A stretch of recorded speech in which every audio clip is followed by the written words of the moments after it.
Valeton just sent me two brand new multi-effects pedals, the GP-150 and the GP-180, and they both sound great. This is not just a small update to the GP series. Valeton actually rebuilt the entire sound engine, introduced a new HD modeling architecture, and removed one of the biggest limitations from previous GP units. But here's the question most players are asking: which one should you actually buy? Because even though both pedals share the same sound engine, they're designed for two completely different type of players. So in this video I'll show you exactly what actually changed in this new generation, how it sounds compared to older version units, and help you decide which one makes the most sense for your rig. But before we get into the features, let's just start with a quick listening test. I'm just gonna play two tones, a clean sound and an overdrive tone, on these three different units, the GP5, the GP200 and GP180, but I'm not gonna tell you which one is which yet. Just listen and see which one you prefer.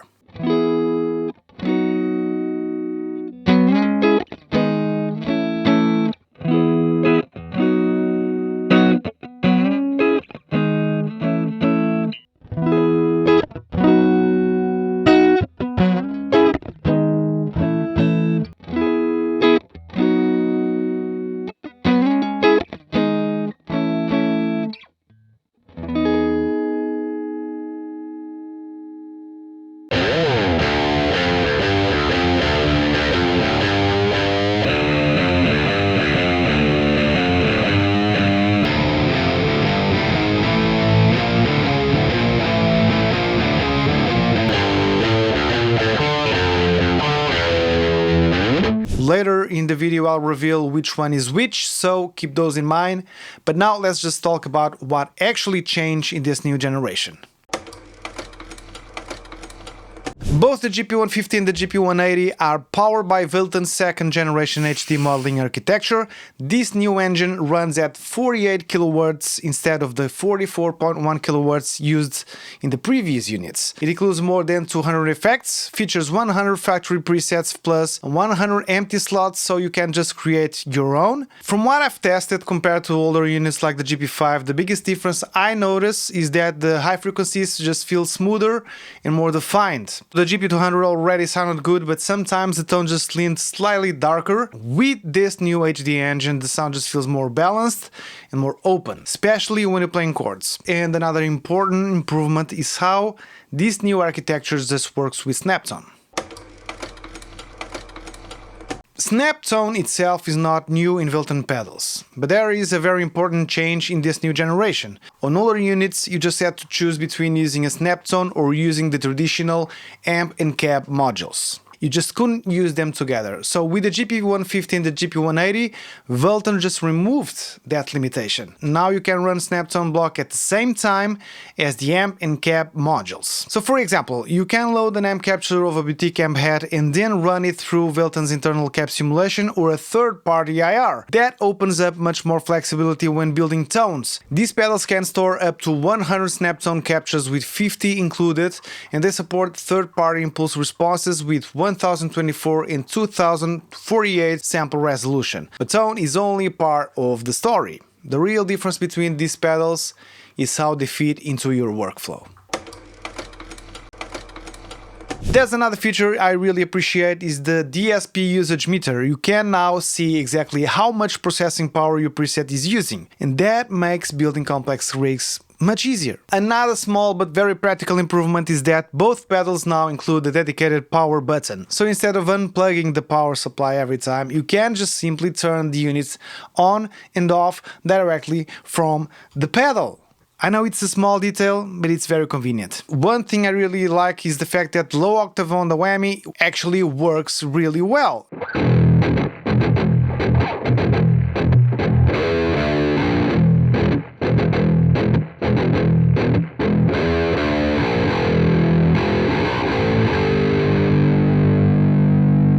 And a plus, if you're a worship player, they finally added dedicated shimmer and cloud reverbs.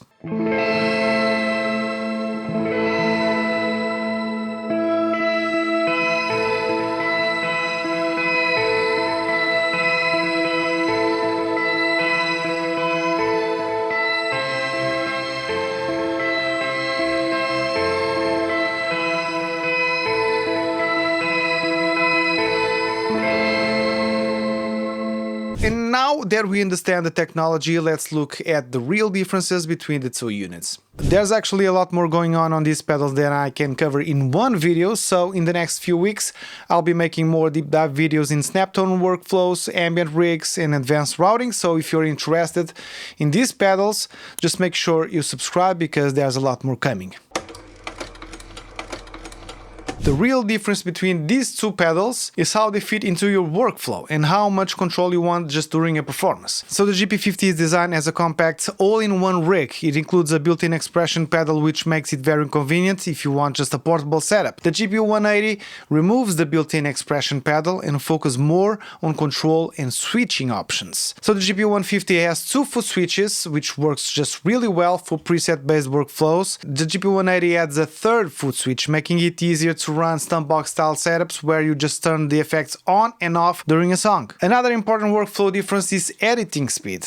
The GP-180 includes dedicated model shortcut buttons, and these just allow you to jump directly to effect blocks like the amp, cap, delay or reverb, just very similar to the workflow on the GP-200. This makes editing just much faster, especially if you want to tweak something quickly during a rehearsal or even on stage. The GP-150 uses the same interface but without those shortcut buttons, so navigation happens through the menu and the power knob instead. So the GP-150 includes the expression pedal built directly into the unit with one expression input, and the GP-180 instead provides two external expression FS inputs, allowing you to connect multiple expression pedals or external foot switches, and this is useful if you want independent control over things like volume, wah or other effects parameters. Both pedals support TRS MIDI, USB MIDI and Bluetooth MIDI, but the GP-180 adds more flexibility for sending MIDI commands directly from the foot switches, which makes it easier to control external gear during a performance. So if you're integrating the pedals into a larger MIDI rig, the GP-180 is better suited for that. The GP-150 offers DSP bypass, while the GP-180 also adds analog bypass, which some players just prefer when integrating the pedal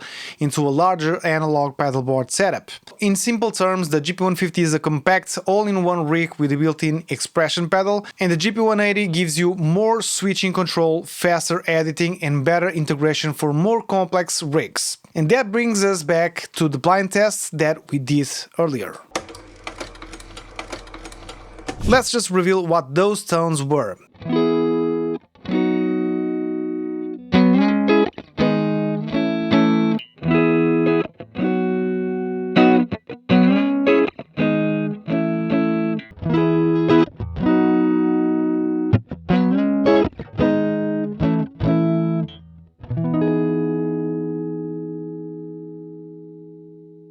So if you prefer the tone A, that was the new HD modeling architecture used in both the GP-50 and the GP-180. Alright, so the decision is actually pretty simple. Choose the GP-50 if you want a compact fly rig, a built-in expression pedal and simple preset switching.